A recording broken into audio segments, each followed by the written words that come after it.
She's only a few feet away. The closer he gets, the more nervous he becomes, the budding zit on his nose growing bigger and bigger until it practically eclipses his face. She looks at him hovering nearby, sees the massive zit and giggles. He slumps away, feeling sick. Stress can sure make a mess, and it happens to both teens and adults, but how does it happen? Let's rewind to before the zit, to before Justin even sees his crush. Already late for school, Justin got to class just in time to hear the teacher say, "Pop quiz!" He hadn't done his homework the night before and felt more unprepared than the ambushed World War II soldiers he was supposed to write about. A sudden rush of panic swept over his body, leaving him with sweaty palms, a foggy mind, and a racing heart. He stumbled out of class in a daze and ran straight into his all-time crush, spiking up his stress. Stress is the general biological response to a potential danger.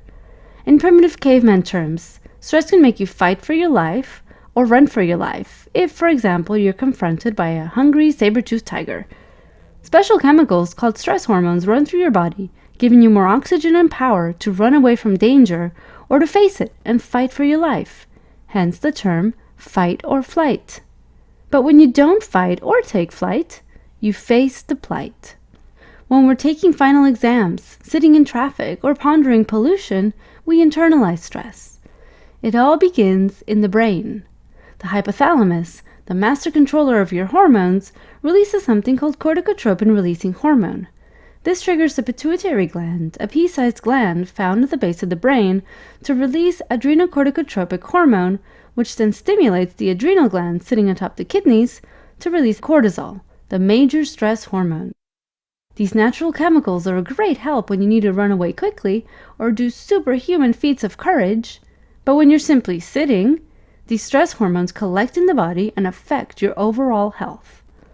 Stress hormones increase inflammation in the body, suppress the immune system, which makes you more susceptible to infection by acne-causing bacteria, and can even increase oil production in the skin.